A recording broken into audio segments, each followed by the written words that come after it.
from the American Academy of Pediatrics. Joanna, while I missed sharing the stage with you at the plenaries, being a roving reporter brought with it so many new and fun memories.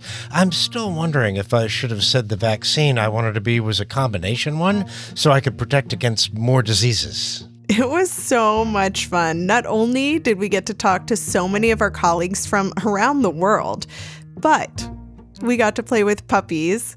So we were rovers with rovers, so to speak.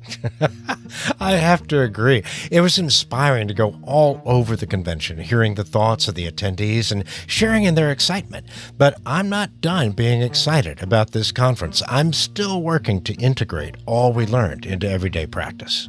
Then now is a perfect time to share our highlights in this special episode of Pediatrics on Call, the podcast on children's health from the AAP. I'm Dr. Joanna Parga-Malinky. And I'm Dr. David Hill. This podcast is for everyone in the medical community keeping our children healthy and safe. It's a show by pediatricians for pediatricians. But anyone who cares about kids will get a lot out of it as well. Let's get right to our discussion about our favorite sessions from the 2025 National Conference and Exhibition. Can we start with our beloved plenaries? I'd love to. And I think I have to start with the opening presentation from our president, Dr. Sue Cressley. I think everyone was wondering how she'd address this moment when it seems like everything we've spent our careers working toward. High quality, equitable health for all children, evidence-based preventive care centered on vaccines, a pediatric workforce that reflects our patients. All of it seems to be under attack. We've seen our entire profession villainized by our nation's political leaders, and we've all faced the added strain on our relationships with patients as a result. And so what did she do? The perfect thing. She reminded us that now is the best time to be a pediatrician because fighting for the well-being of children is what this profession is all about.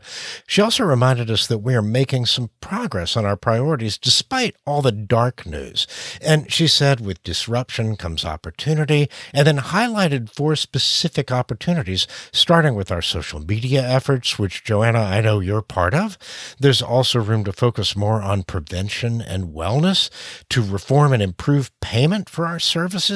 Most importantly, she reminded us that what we do, what's in our very nature, is to show up every day for kids. And I talked to so many of our colleagues there who walked out with a renewed sense of mission and fellowship. And I can tell you, I felt it. Me too. So thank you to Dr. Sue Cressley for all you're doing for children's health. And I did feel like a lot of the conference for me was on communications and how we can be better public health communicators in general. David, you mentioned that I'm working on trying to be more present on social media, and one of my favorite plenary talks was by Dr. Alok Patel, who works at Stanford, but has also seen a lot on traditional media and has ties to ABC. He gave a talk called I Saw It on TikTok is Not a Data-Driven Response, Yet Here We Are. And a few takeaways for me were his energy. Wow, he is just so engaging and present. He used that energy to empower us to know that we are a trusted voice for our families. Conversations with pediatricians matter for health choices for their children. And he also really took the time to share examples of what people are seeing online and how what we might view as conspiracy theories can come across as being real for people. And I felt he had a call to action, which I heard a lot at the conference, that we need to be aware that our patients and their families are using social media and AI to learn about healthcare. And you know who else showed a graph of that at the plenaries? Dr. Will Glaucomflecken Flannery. He showed that 1 in 5 Americans is getting medical information from TikTok before consulting a physician, and that up to 87% of social media posts contain some medical misinformation.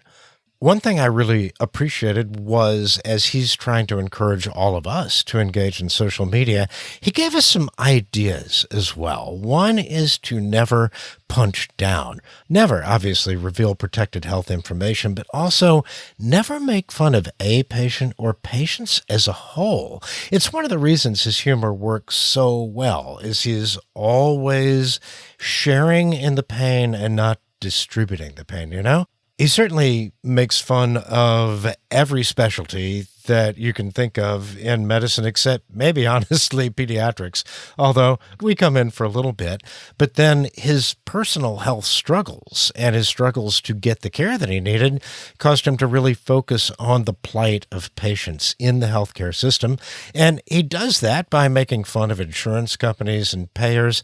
However, in doing that, he also gives us a lot of information about how things like pharmacy benefit managers can make it difficult to get the medications that we need.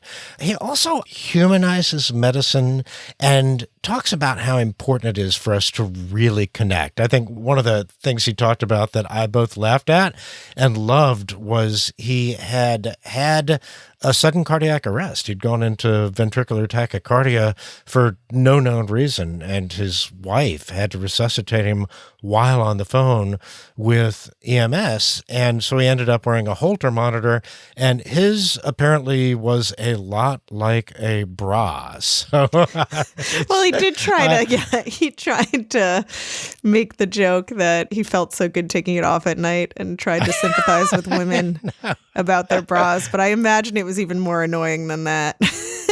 Well, if that's not connection, I don't know what is.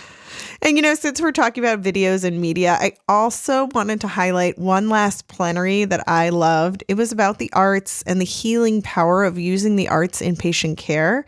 The speaker was Dr. Shail Wong from the University of Colorado, and her talk was called Elevating the Arts to Improve Youth Mental Health.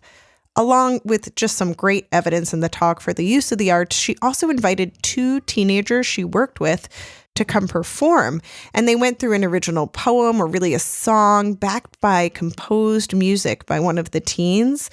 And it was just so powerful to hear from teens themselves using strategies to communicate and express themselves that were beneficial to their socio-emotional health and growth. So it is worth a watch on the streaming platform. And that's part of why we always highlight the plenaries, because you can go back and watch them later. Yeah, I think everybody was really inspired by that performance, and I kind of want the backing track because it was really fantastic. There are also lectures you can go back and view that weren't part of the plenaries, and I want to talk about a lecture that you and I attended together called Skincare Craze, What Pediatricians Should Know About Social Media Fads, presented by Dr. Ingrid Polcari from the University of Minnesota. And we got a chance to interview her about her lecture for AAP News. That interview is available online at AAP News. But I was also going over this with my 25-year-old daughter and running some of these terms and ideas. And she was like, oh, yeah, I've heard of that. So some of the things that I found really kind of shocking were that the use of these filters that make your face look better can actually inspire people to go get surgery and dermatologic procedures because they want their real face to match their online face, which just seems so thoroughly backwards. One term I learned from her was skincare smoothie, which somehow makes me hungry, but really shouldn't, because these are skincare products that people are just mixing up on their own at home, and sometimes they're safe, and sometimes they contain irritants like essential oils that don't really belong on the skin, or they claim that they have sunscreen properties, but really, who knows? Another thing that I found fascinating and shocking was the idea of skincare routines for prepubescent kids. Like, other than the sunscreen, what do they need? But apparently they are using and sometimes advertising hundreds of dollars worth of stuff for their already perfect skin. So I think the last thing was the beef tallow on the skin. I associate that with really tasty French fries, but I don't know that that belongs in your skincare regimen. She also mentioned slugging, which is just putting a bunch of Vaseline on yourself. Yeah, that's the one Abby was like, oh, yeah, slugging. And I do that for my babies that because I like it as like a diaper cream. So I felt validated there. Yeah. But not all the trends I also are good. learned from her that you can actually buy snail mucus, which apparently makes your skin look better. I was just going to harvest it myself. Well, the AAP News did such a good job of choosing sessions to highlight, and they're all definitely worth going back to listen to. Another one was an annual talk at the conference on practice management with Chip Hart. And Chip is not a doctor. He's a professional consultant who has helped pediatricians in private practice for around 20 years now. And I don't run a practice, but he gave advice that was sort of universal to evolving and growing in your own practice of medicine in general. And he gave so many great tips about how to use AI well. So if you're interested in using AI, it's definitely worth going back for a watch. He talked about getting it to help write scripts for the staff, to help with website design, and as a means of getting flyers and other materials ready for patients. He did not recommend that AI should replace true human interactions in the office, because another theme of his was he talked a lot about relationships and connections and centering your practice around those, and the importance of talking to each other and sharing ideas and stories to all grow together in our profession. And again, these were some of the big themes he talked about. There were also some nitty-gritty tips and tricks that everyone should go review for their private practices. I wish I had had Chip's help when we were running our practice poorly. We actually did find out how badly by using one of his colleagues who came out and sort of set us straight, but it may have been a little late, honestly. So I spent a lot of time caring for newborns, and of course, I could not miss Common Problems in the Newborn Nursery and Beyond, co-presented by Dr. Rita Dadiz of the University of Rochester Medical Center and Dr. Dara Brodsky from Harvard. And this is one of these quiz things, so we were divided up into 4 random teams, and then we got to answer quiz questions. And I have to tell you, Joanna, as somebody who spends most of my inpatient time with newborns, I would like to say that I got all the questions right and helped lead my team to victory. That is not what happened, which means it was a great learning session for me. So I guess that's a win-win, unless you think it's a lose-lose. But there were some really good points in there that I took home. I started strong. Graves' disease, nailed it. CMV testing all over it. Esophageal atresia, lucked out on that one.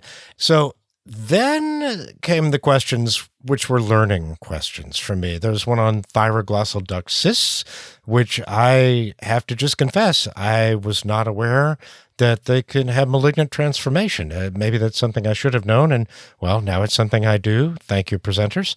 Learned more about when to screen hemangiomas for systemic manifestations. I learned about kratom withdrawal. You're probably aware of it, I'm sure you are, in your neonatal ICU, but it's sort of an opioid agonist that people can buy, on street corners and can cause a similar withdrawal syndrome to other opioids. Then learn more about whom to screen for congenital adrenal hyperplasia.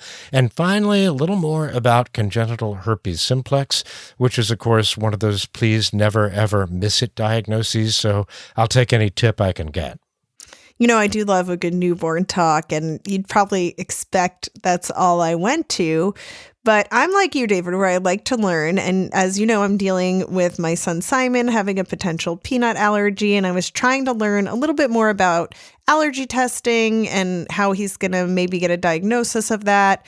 And there was a session called Avoiding the Testing Avalanche, Evidence-Based Approach to Diagnose Allergies by Dr. Tori Grant from Johns Hopkins.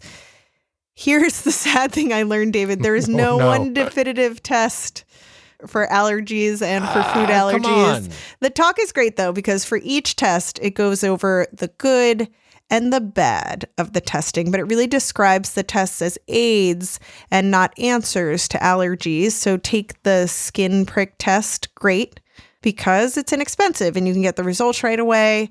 If it's negative, you probably don't have the allergy. Bad because you need a good tester to do it. So just doing it yourself from an internet kit, not the best idea. And you don't say. Yeah, and the results can be influenced by a lot of things like the area you're using to put the allergen on. So at the end of the day, you need an allergist to help you with this kind of confusing area of interpretation and study. I feel like they're kind of magicians. You just have to have the magic wand and the pointy hat and help me out with that.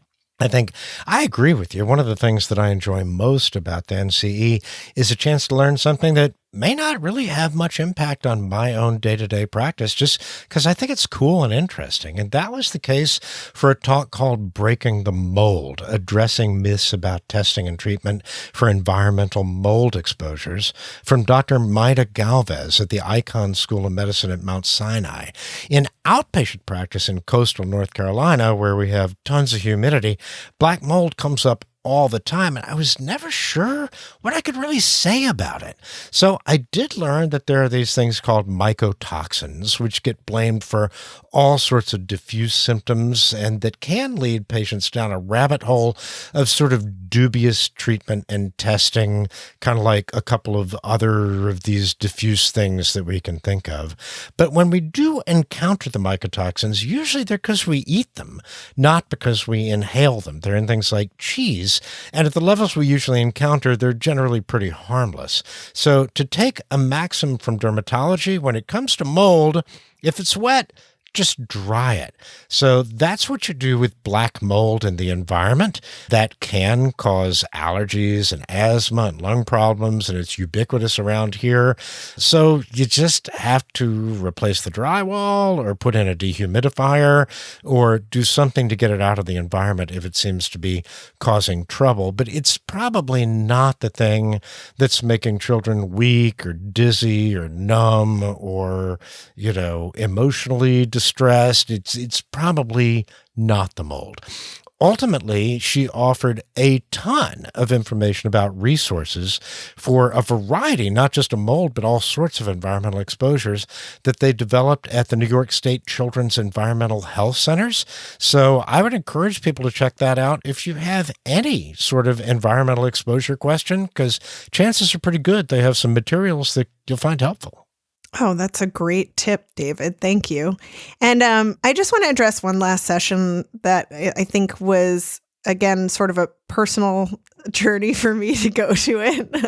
It was called Stressed Out, Burned Out, and Looking to Us, Addressing Common Parenting Concerns. And I fangirled a little in the audience because Dr. Blair Hammond is an old mentor of mine and helps run the Mount Sinai Parenting Center in New York City. And she ran this with another doctor, Eliza Pressman, who is not a pediatrician, but a developmental psychologist with a big social media following that's really great. And I think as parents, David, we can probably think a lot of stresses and problems of modern day parenting, but they started out almost immediately talking about how to help, how to get over these stresses instead of harping on them by addressing behavioral concerns, promoting development, and key to all of this, having good relationships with children and going on a journey with our children to build a good relationship. And I also liked when they broke down the 5 principles of parenting. All of them started with R, and it started, as you can guess, with relationships. But they also had reflection, regulation, rules, and repair, which is something we've talked about on the podcast too, when we talk about relational health and the kind of rupture and repair that happens as you have a relationship with a child, and how it's not so much the rupture, but the repair that matters more. So you almost need those moments of disruption in the relationship to help build it stronger. Anyway, they had so many resources for families and awesome videos from the Mount Sinai Parenting Center. So go check out all their tips so that you can have a really meaningful parenting experience and help your patients have them too. I love this focus on relationships and also this normalization of the stress and the ruptures and the fact that it's actually the coming together afterwards, the repair process that strengthens those relationships. And I just wish I'd heard from them about 25 years ago. If you missed some of the highlights we mentioned, it's not too late. Anyone who registered for in-person or virtual attendance can access a lot more of the content online now until January 31st, 2026. Just go to aapexperience.org. The next National Conference and Exhibition will be October 2nd to 6th in San Diego, California. Giant waves of connection, information, and sharing to be had out there. So grab your board and paddle out with us. I'm stocking up on sunscreen and flip-flops just in case we wind up roving on the beach, David. It'll be bright, that's for sure. That's it for today's episode. If you like Pediatrics on Call, please subscribe on your favorite podcast app and help us spread the word. Follow us on Facebook, Instagram, and YouTube at Pediatrics on Call. Pediatrics on Call is a production of the American Academy of Pediatrics. Our producers and editors are Ann Johnsos and Claire Keating. Our audio engineer is Doug Nagel. Joe Puskars is our associate producer, and Susan Martin is our executive producer. Our theme music was composed by Matthew Simonson. For more information on the National Conference and Exhibition, go to aap.org/podcast. I'm Dr. David Hill. And I'm Dr. Joanna Pargavalinki. Thanks for listening.